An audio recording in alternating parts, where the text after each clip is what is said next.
no estemos conscientes de las últimas décadas.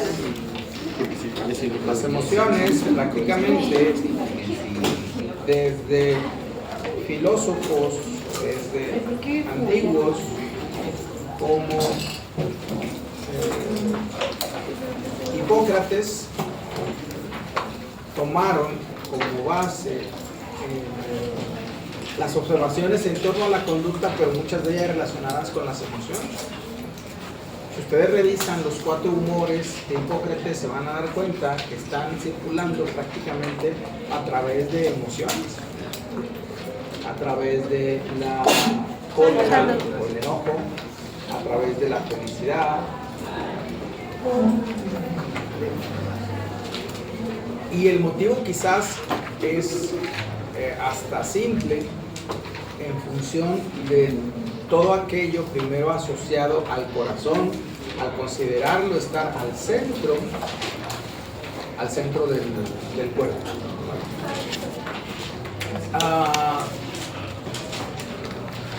Y claro, primero decir, es que, ¿cómo es que entro o cómo es que concluyo que me está pasando algo? Que acelera mi corazón, que cambia mi sudoración, y que luego eso en algún momento le termino llamando de una manera determinada, porque al final es eso, le terminamos llamando de una manera determinada. Y el principio de las emociones no es otra cosa más que la supervivencia. Pareciera que todo aquello que afecta, todo aquello que afecta o que es capaz de afectar o de amenazar la supervivencia va a tener una activación para el organismo, por más que nosotros ya le metimos un montón de cosas, por más que ya las diferenciamos, por más que ya les llamamos de n número de cosas, es el principio de supervivencia. Yo les voy a invitar siempre a que en cualquiera de las discusiones, en algún momento tome en cuenta o en algún momento lo lleve y esto qué impacto tendría en la supervivencia de la especie. Y se van a dar cuenta que la perspectiva puede cambiar de manera radical. Incluso todo aquello que damos por sentado que forman parte de un derecho, vamos a llevarlo a un terreno, por ejemplo, de qué podría ser para la especie. Y esto va a estar medio feo, pero bueno, vamos a ver. Imagínense ustedes que hay solamente una cantidad limitada de alimentos para una población. Hay una cantidad limitada de alimentos para una población. Y de esa población, en esa cantidad limitada, pues no pueden comer todos, porque resulta de que puede ser que si todos comen poco, todos se van a extinguir. Entonces, ¿qué tendríamos que hacer? Le damos a los organismos más jóvenes, dejamos a los organismos más viejos, les damos a los organismos actuales. ¿Qué hubo? La pregunta clave sería, ¿qué hacemos para que la especie se mantenga? Y entonces tendríamos que elegir o tendríamos que buscar aquellos organismos que tengan una mayor probabilidad de sobrevivir. ¿Han visto Yo Robot? El dilema de base que hace que el policía esté atormentado es justo eso, o sea, que las directivas del robot que le rescata, ¿vale?, calcula que él tiene más probabilidades de sobrevivir que lo que tiene la niña que está dentro del coche que él intenta sacar. Y contra ese dilema moral no puede, el otro era un cómputo, era un cálculo. Bueno, si lo vemos con el principio de supervivencia, las cosas ya no suenan tan bonitas, ¿verdad? Lo mismo pasa con todos los discursos de género. Neta. Y lo mismo pasa incluso para todo aquello que tiene que ver con la incluso hasta con cosas de, no, yo no quiero traer hijos al mundo y esas cosas, ¿no? Si se fuera sobre el principio de supervivencia, ¿vale? Si fuera sobre el principio de supervivencia, podría ser que nos extinguiéramos como especie. Imagínense que de pronto toda una generación diga, ya no quiero tener, o sea, ya no vamos a tener hijos, ¿vale? Ya no va a haber nuevos organismos. ¿Qué pasaría con la especie? Pues en Europa sí se están dando casos, ¿no? de... Europa tiene una bronca con eso desde hace muy buen rato, ¿vale? ¿Qué empezó a hacer el gobierno? Pues empezar incentivar. a dar lana, ¿vale? Para que haya, o sea, y se paguen algunas cosas. Hay países que no lo están soportando. En Corea también, creo que sí se da. Todo el mundo la tasa de natalidad está muy baja. En India, ¿no? Bueno, Ella es el país. Bueno, vamos a ver, pero es que la bronca... hay sobrepoblación China porque las tampoco. personas mayores ya no mueren. Es que esa es la bronca, ¿sí? O sea, la bronca es que si vemos como especie, en algún punto podría necesitarse una poda. Pues por eso existen las pandemias. Ay, por eso existen. Ay, no. Ya empezamos con los conspiracionistas y esas cosas. Pues claro que no. No, pero yo sé a ver, que ¿qué es como... impacto tuvo el COVID para la población? ¿Qué impacto tuvo? Sí, o sea, al final, ¿qué tanto control se tuvo para la poda de la especie? Sí, que neta, ¿eh? Fue como un 2% o un 1%. No sé, esa cifra yo no sé cómo vaya, pero no pareciera que fue un impacto mayor. Sí, no pareciera que fue un impacto mayor. Y entonces, claro, si nos empezamos a ver como cualquier otra especie animal, la cosa, y hay muchos discursos que van a quedar fuera. ¿Sabes? Muchos discursos que van a quedar fuera. Incluso que tengan que ver con la manera en la que nosotros enfocamos cada uno lo que queremos hacer. Siempre que vayamos a ver algún problema, en algún punto, solamente en un punto, solamente en una pequeña parte, ¿vale? Habrá que preguntarse, ¿y esto cómo impacta a la especie? ¿Cómo impacta a nuestra especie? Si nos damos cuenta que el impacto es mayor en nuestra especie, quién sabe, a lo mejor la estamos calabaceando. Quién sabe si a lo mejor todo este discurso o toda esta tendencia a toda esta tendencia, va a parecer japanista, pero es verdad. O sea, bueno, hay que pensárselo, ¿no? Todo este discurso, incluso, ¿vale? De la diversidad sexual, a lo mejor dices, la madre, en torno a la especie pues valió gorro, nada, biológicamente estás en posibilidades de generar un nuevo ser, la tendrías que ocupar, a menos de que biológicamente no estés destinado para eso, como sí puede pasar como pueden pasar en algunas cosas. Por ejemplo, las personas con parálisis cerebral, ¿vale? No es común que lleguen a etapas adultas. No es común, ¿vale? Por el número de cosas. Pero pareciera que también son organismos que tienden a no reproducirse. Hay un montón de padecimientos que tienden a no reproducirse. ¿Sí? Entonces, vivos. Yo sé que, hombre, habrá quienes digan, es que es importante que tal y esas cosas. En el momento en el que se llegue algo relacionado con la supervivencia o algo que tienda a extinguir a la especie, todo eso va a valer gorro. Todo va a valer gorro. Porque lo que habría que preservar en principio pues es la vida. Ok. Bien, entonces, bueno, eso tómalo en cuenta. Y el mejor ejemplo de eso tiene que ver con las emociones. Vamos a ver. Si usted ha reconocido las emociones, ¿vale? Pareciera que primero tuvo reacciones fisiológicas.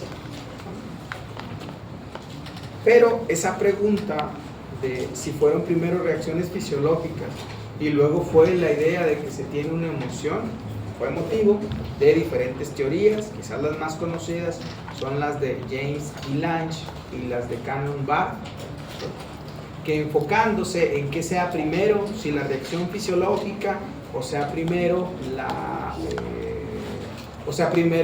el conjunto de, digamos, el conjunto de ideas, el conjunto de sentimientos, el conjunto de que llegó a concluir que se estaba en una emoción, ¿vale? Porque estaba en ese y viceversa. Vamos a ver. No pareciera que haya una sola emoción, que no implique un cambio en la manera en la que está el organismo. No pareciera. Todas las emociones tienen reacciones, ¿vale?, somáticas, sobre todo, particularmente del sistema nervioso autónomo. Pero ¿a qué no saben qué? Pues no están diferenciadas. El ritmo cardíaco se le va a acelerar cuando tiene miedo y cuando está feliz. Va a tener taquicardia. Usted puede llorar de tristeza, pero también podría llorar de alegría, ¿vale? O esa risa que de repente le lleva a usted a una descarga masiva. No son diferenciales. Entonces pareciera que la experiencia emocional no es por mucho algo que sea igual en toda la especie, porque de ser así pues estaría bastante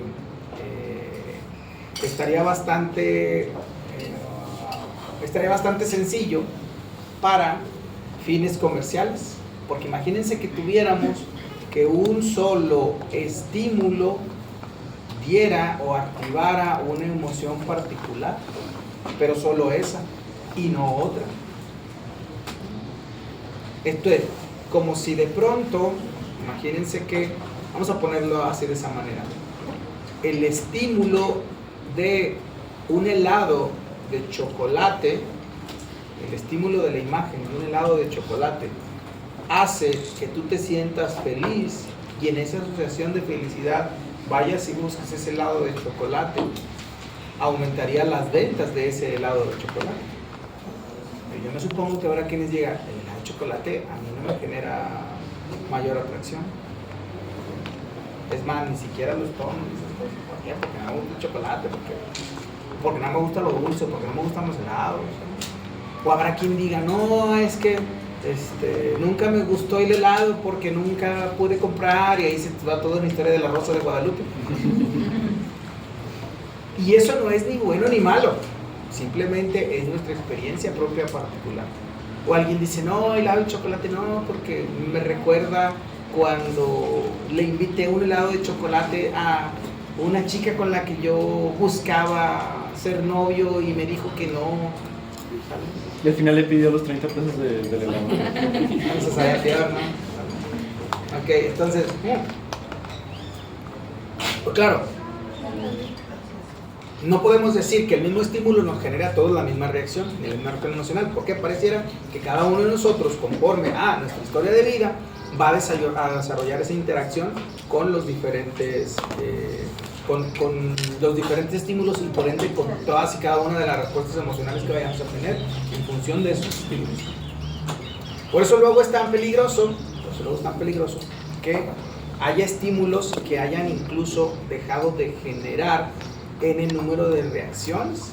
Lo que pasa, por ejemplo, con la violencia. Si bien los actos violentos, cuando son mostrados en videos y fotos, ¿vale?, no es lo más deseable, hay personas o habrá grupos poblacionales que esas escenas en particular ya no generen la misma reacción, ¿vale? Si nos regresamos al principio de supervivencia, eso iría en contra de la especie, ¿verdad? ¿Sí? Y entonces dirá, bueno, pues entonces no podemos, o tenemos que ser cuidadosos, tal y tal, ¿sale? Yo luego, no sé, ya no suelo, bueno, que hace rato que veo menos personas vendiendo periódico en los cruceros. Ya desde hace buen rato pareciera que el periódico ya está por marchar, ¿sale? Ya todos son medios digitales nada más. Entonces, pero yo me acuerdo que había, en las épocas en las que yo era estudiante, había uno, bueno, creo que todavía aguantó hace buen rato, ¿no? El clave 3, el calibre 57 y el extra, ¿no? ¿Vale? Que la foto así en la portada, también tiradero de sesos por todos lados, ¿no? ¿Vale? Y el título bien amarillista. El título de aquellos, ¿no? ¿Sale? Le sacaron la plastilina. No aguanto 3 balazos. Estaban así, sí, eran así. Sí, que eran los, y ojo, y luego cuando agarrabas las notas, eran, el galeno notificó a la damisela, que, o sea, nunca encontraron, busquen, sí debe haber notas todavía por ahí. La manera en la que mostraban la noticia era con puras palabras así medias chistosas, medias curiosas, ¿vale? Entonces, claro, el tener el control, o más bien no el control, sino el ser consciente de que habrá ciertas imágenes que no tendrían que estar en acceso, ¿vale? O sea, dice, bueno, ¿para qué pones la foto del güey ahí todo tijereteado, todo agujerado, ¿vale? ¿Para qué lo pones? O sea, ¿qué sentido tiene, no? O sea, ¿qué sentido tiene? Al final a lo mejor lo que terminas haciendo es que las personas son menos sensibles o se van a ser menos sensibles al ver eso como algo natural. Luego siempre que hay, no sé, de estas de las balaceras de cuando retuvieron, bueno, cuando se cargaron al Mencho, ¿vale? Vaya imágenes y videos que salieron, estaban algunos en los que no, ni aguantaba verlo, ¿quién manda esto, cabrón? O sea, había uno donde se veía un pedazo de cráneo en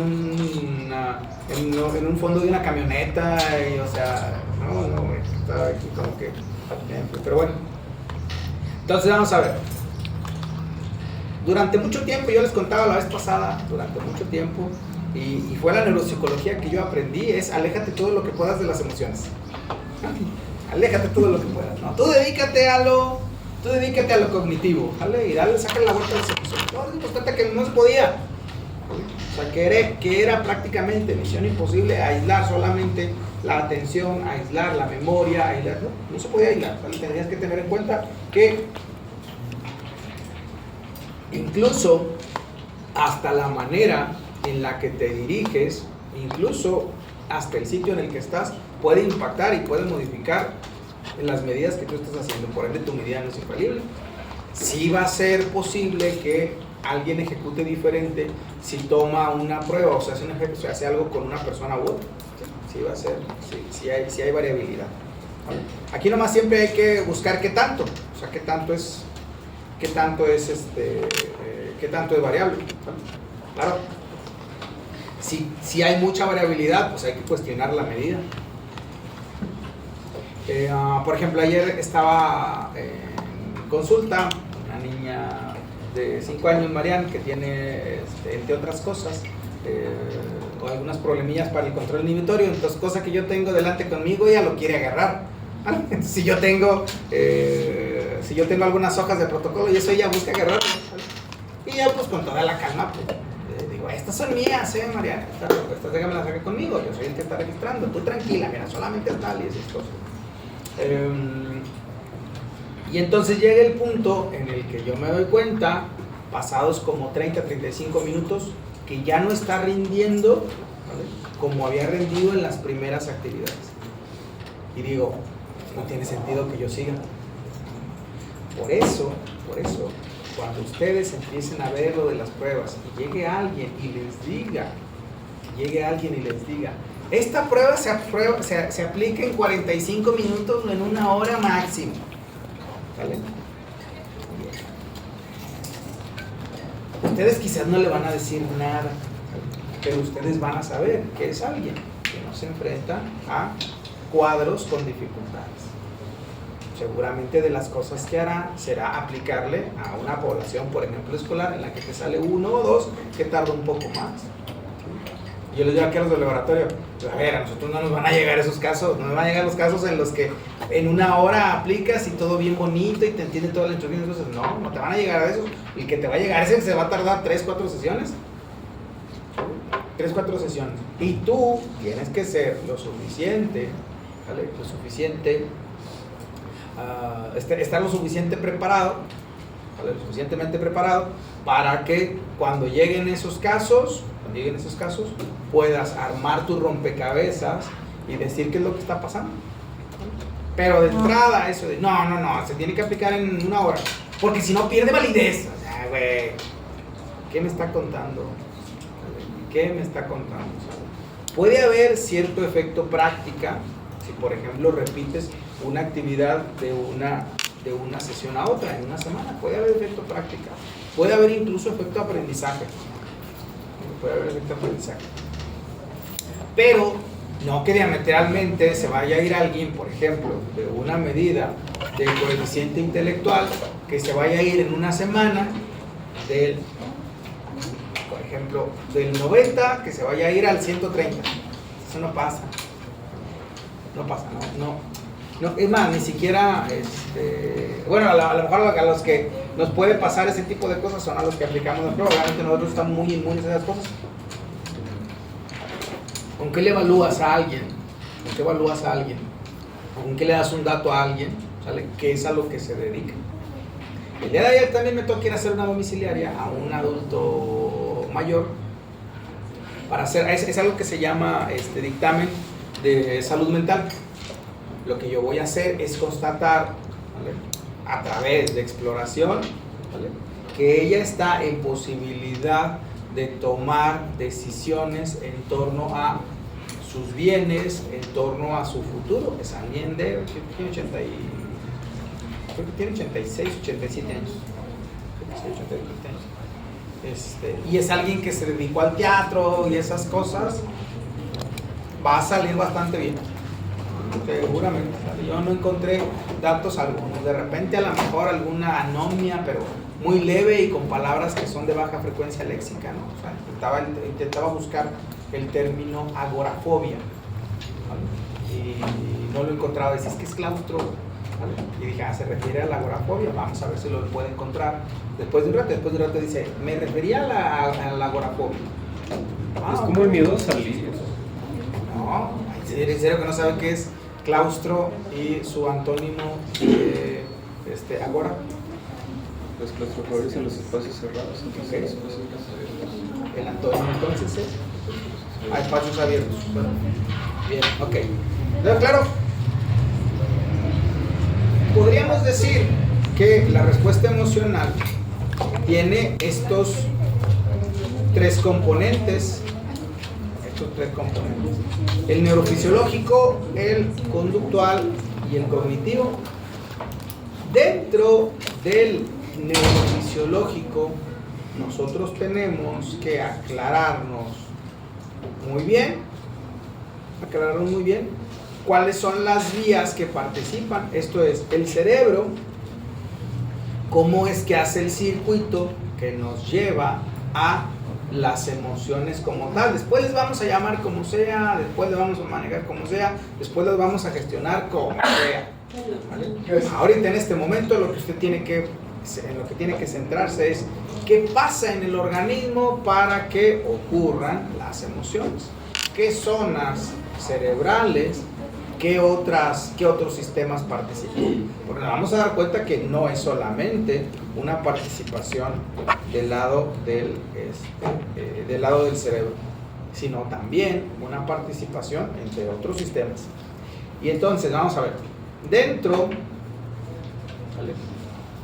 de lo que componen las cosas conductuales, dentro de lo conductual, claro, vamos a encontrar un conjunto de respuestas autónomas y de respuestas hormonales. ¿Qué son las respuestas autónomas? O bueno, de entrada parece que son las que nos llegan a considerar, o las que nos llevan a considerar que estamos en una emoción determinada, pero de una manera no específica. Esto es, mi corazón está latiendo rápido, ¿sale? Empiezo a hiperventilar, ¿vale? Bien puede ser que esté sintiéndome feliz, bien puede ser que esté sintiéndome triste, bien puede ser que esté sintiéndome enojado, Y si ampliamos el abanico utilizando la rueda de Plotchik o la flor de Plotchik o la nuez de Plotchik, ¿vale? Ya se fijaron que las emociones, si bien todo el mundo reconoce cuando menos 5 de las emociones, ¿te han dado cuenta de eso? La gente reconoce esas, pero si nos vamos en intensidades, tendría el enojo una diferencia fundamental, por ejemplo, con la ira, ¿verdad? Y combinando algunas, podría tenerse melancolía, o podría tenerse aceptación, o podría tenerse asco, o podría tenerse desagrado. Y entonces, si ustedes quieren ayudarle a alguien a entrenarse en el reconocimiento de emociones, algo que puede ser relativamente sencillo, tiene que ver con utilizar la rueda de Plotchik, ¿vale? Y ya se van a dar cuenta, seguramente, que el lenguaje condiciona mucho la manera en la que experimentamos las emociones. Yo no le puedo llamar o sea, por ejemplo, si yo no tengo claro el significado, por ejemplo, sí, vamos a ponerlo con la melancolía. Si yo no tengo claro el significado de la melancolía, difícilmente la voy a poder denominar. No quiere decir que no la experimente, sino que no la puedo denominar. Entonces, al momento de no poderla denominar, quedo corto al momento de trabajar con ella. ¿Cómo trabajo con la frustración? ¿Cómo trabajo con la frustración? ¿Cómo trabajo con cómo trabajo con el júbilo? ¿Cómo trabajo con la euforia? ¿Okay? Bien, entonces, ¿cómo trabajo, por ejemplo, con la apatía? ¿Me explico? Porque son combinaciones al final. O sea, no todo termina siendo estar feliz, estar triste, estar enojado. No solo termina, no solamente va con eso, ¿no? O sea, se tiene una mayor gama. Y todo esto va a través de respuestas que involucran el sistema nervioso autónomo. ¿Se acuerdan de la rama simpática y parasimpática? ¿Sí? Y esto luego conecta con una serie de respuestas hormonales que a su vez van a modificar también respuestas autónomas, que a su vez también van a interactuar con aspectos de orden cognitivo. Hay ciertas conductas que nos van a dar la idea de una emoción particular. Al punto en el que si alguien dice, yo soy alguien muy feliz, y lo dice con esta cara, yo soy alguien muy feliz, pues dice, chingada, no me lo creo, ¿no? O si alguien dice, híjole, es que la verdad es que estoy con una tristeza, me da una tristeza, y se está riendo y dice, güey, no te lo crees, ¿no? Pareciera que entonces sí pesa más un gesto, sobre todo facial, para el reconocimiento de una emoción. Por eso luego lo de, no estoy enojado. O sea, ay, güey, pues ya bueno, ¿no?